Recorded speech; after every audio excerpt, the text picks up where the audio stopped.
I'll tell you this, in any fight, it's the guy who's willing to die who's gonna win that inch. And I know if I'm gonna have any life anymore, it's because I'm still willing to fight and die for that inch. Because that's what living is. The 6 inches in front of your face. Now, I can't make you do it. You gotta look at the guy next to you. Look into his eyes. Now, I think you're gonna see a guy who will go that inch with you. You're gonna see a guy who will sacrifice himself for this team because he knows when it comes down to it, you're gonna do the same for him. That's a team, gentlemen. And either we heal now as a team, or we will die as individuals.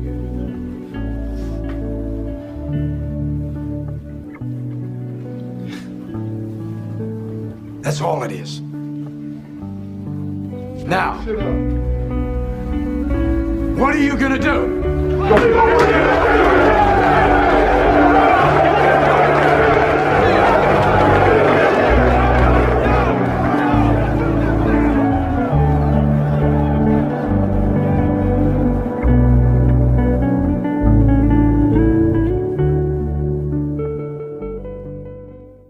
What is up, YouTube? Live via satellite here, and today we are talking Kingdom, manga chapter 585. So guys, with 2018 actually coming to an end, I decided to, use that intro in particular for a pretty good reason. And it was actually part 2 of an intro I did for chapter 543. So yeah, definitely check that out if you haven't seen it. But that was actually the first time I started using intros, and that was actually my first review of 2018. So I thought it was only fitting to come full circle ending 2018 the same way we began it. And it was a pretty good year, man. We had our highs, we had our lows, but overall I have to say it was a great year, and I can't wait to see what 2019 has in store for the channel and Kingdom in general, because I'm expecting for 2019 to be one of the best years for Kingdom. But before we can jump into 2019, guys, we have one last chapter in 2018. So we are going to finish the year off strong and not leave any unfinished business left behind.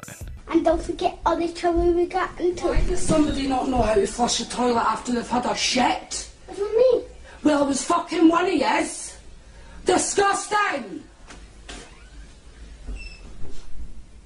Alright, so the chapter starts out with some brutal fighting from the 10 Spears. We see that these guys are pretty dangerous. I mean, when it comes to death in Kingdom, I think we as a fan base are a bit desensitized, because in this manga, we see the cold, hard realities of war all the time. But for some reason, the way these 10 Spears were taking out some of Ohan's men with direct spears to the face, particularly like the eye region and things like that, it just seemed really brutal for some reason. And it almost looks like these guys are so powerful that they're going to arrive at Ohan with very little struggle.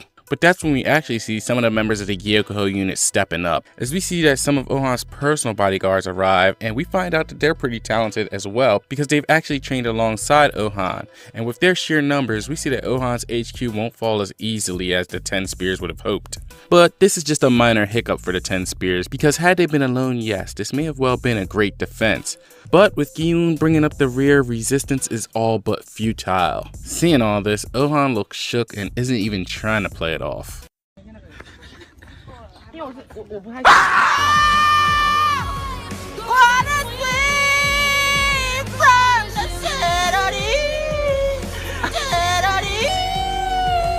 Back over at Kanjou and his squad, even though they're tied up with the Ryun, Kyoko's trying to get the attention of Kanjou to let him know that at the HQ, Ohan appears to be in a lot of danger. And this is a little bit of an understatement, because as we go back to Ohan, we see that he's in a bit more than danger. He's actually in grave danger, because at this moment he's not only facing off against the 10 Spears, but also Gi-eun himself. And Ohan's literally doing the best he can to survive. At first glance, it looks like he's in the midst of a 4v1, but in the midst of this onslaught of attacks, it appears that Ohan isn't really attacking at all. He's just doing his best to deflect the enemy's blows. And I think Hara does a good job of showing us in the next few panels just how Ohan is able to manage this. And it appears that his skills as a spear wielder actually benefit him in this situation, because he's able to use all parts of his spear. With the front of his spear, he's able to deflect the two spearsmen to the left. With the rear of his spear, he's able to deflect the one to the right. And with the middle, he's able to deflect Gyeon. But with literally everybody around him being killed, Ohan finds himself isolated from the rest of his unit. And as more of the Gyokuho try and make their way to rescue Ohan, they find their paths blocked by more of the 10 spears who will not let them pass. And we find out from these guys that this technique is actually something that they developed to take out the Qin 6th grade generals. And it's called the Raigoku, literally meaning prison of thunder. And even though they never got to use it against the 6th grade generals, they have had other generals and great generals of their enemies fall to this tactic. Combine that with the fact that once surrounded by the Raigoku, that 0 people have ever escaped it, shows just how impressive of a technique this is. No wonder it has a name just as impressive. Okay, interesting. So what is your name? My name? Yes, your name. My name na Osas. Pardon? Come again.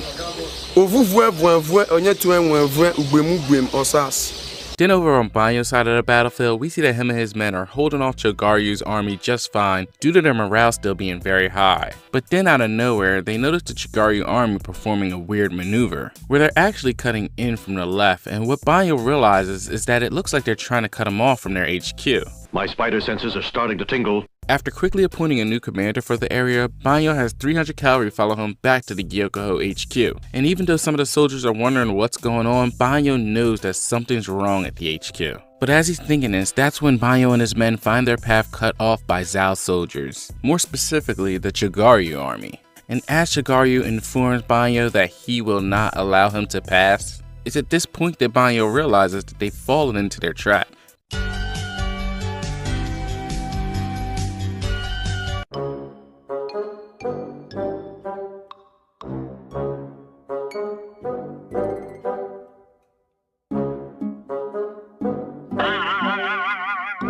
Back over at Ohan, still in the middle of the Raigoku, he appears to be breaking down. And as some of the Gyokuho are still trying to break through and can't, we get a glimmer of hope for Ohan as we see that the Kanjou unit has finally appeared on the scene. The only problem with that is that the Ryun army actually tagged along and pursued them as they were going to help Ohan. This becomes a pretty big problem because the Ryun not only make things messy, but since the Raigoku was made by not only Rin Sojo but Gyun himself, the Ryun are actually aware of its secrets. So now in a sense they've made the cage a bit stronger and have isolated Ohan even further away from his Gyokuho unit. Over at Ohan, we see that he's realizing that he's unable to go on the offensive with Gyun right there in his face. And he knows that if he can't get out of this encirclement, he has no chance of fighting back. But he also knows that these spear wielders are too strong to be taken out easily. And we actually get to see just how dangerous it is for Ohan to go on the offensive, as he tries to take out a spearman and pays for it dearly, as he immediately gets stabbed at from behind and barely blocks one of Gyun's knockout blows from the front. Realizing that Ohan is literally on the precipice of death, Kanjou yells to him that there is only one way out of there. Hearing Kanjou's voice, Ohan suddenly realizes what Kanjou's actually talking about as well. And as they both set off, you can see that the plan is for a single point breakthrough from both the inside and outside. But with the 10 spears still in his way, we see that this isn't going to be easy for Ohan, and he even questions whether his strength will be able to hold up. But Kanjou assures him that he needs to use everything he has left to make it past them, because once he does that, he'll be able to handle the rest. And Kanjou is pretty inspiring here, man. Even as he says, "Now come to us, young master," you just get a sense that he really means this, and that he intends to put everything on the line to rescue Ohan. And with his newfound strength, Ohan unleashes his deadly Dragon's Nest attack. And while Ohan's taking out some of these 10 spears, another tries a sneak attack because he sees from doing this attack, Ohan's back is wide open. But as he's coming in for the kill, he's the one who should have been more on guard because Ohan hits him with a behind the back Shadow Dragon's Talon. Once again proving that just because it's a sneak attack doesn't mean it's a sure thing. Finish him! You lose. And after a little bit more fighting from Kanjou and Ohan's sides, to the amazement of Gyun and his men, Ohan is finally able to break through. and the screams of joy erupt throughout the Gyokouho, Kanjou notices something and rushes past Ohan, telling the young master to not stop running, because the thing that followed him out of that entrapment was none other than Gyun. As we leave off on another cliffhanger with Kanjou prepared to die in Ohan's stead, as Gyun winds up his glaive of nightmares to try and take Ohan out. And that was the chapter in a nutshell, guys. Alright, so that was a pretty good chapter at Kingdom, but first things first, right off the bat, I want to get it right out the way.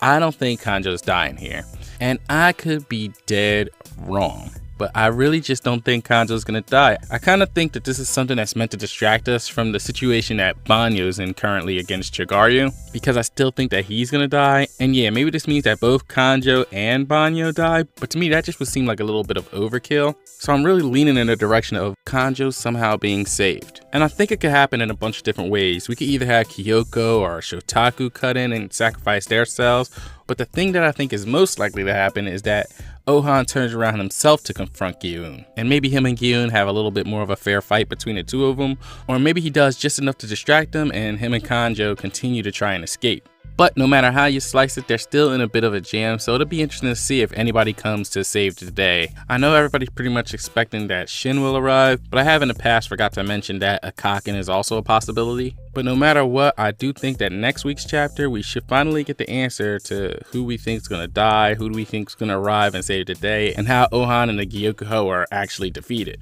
And speaking of Ohan, he was pretty good this chapter, but I do find myself conflicted, wondering whether Ohan was really that good this chapter or if Gyun is just that bad. Because this is legitimately the second time we've seen him have somebody with their back against the ropes and he somehow lets them escape. So he has been a bit of a letdown when it comes to stuff like that, but on the other hand, it is Ohan, and the fact that he was able to escape this Raigoku that was designed to take out the Chin 6th grade generals is a bit of a feat on his part, showing that when it comes to his combat ability, he is on the next tier. But one thing I thought was really impactful this chapter was Kanjou's willingness to sacrifice himself for Ohan.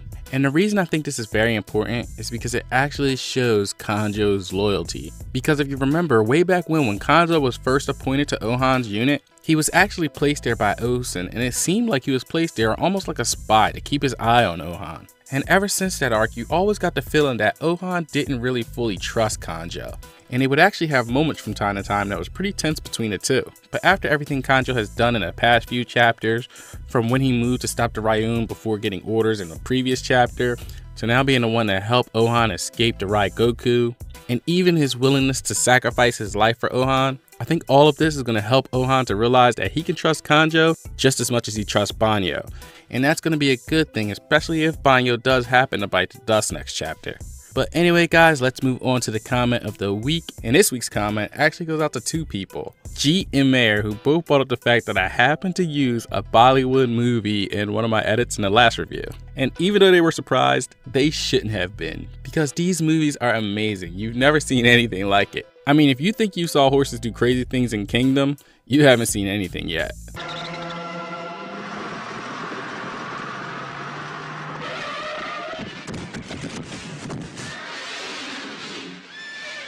But anyway, guys, that about does it for this week's review. Let me know what you guys thought of the chapter in the comments section below. Please leave a like if you enjoyed the video, and feel free to share, comment, and subscribe. Peace out.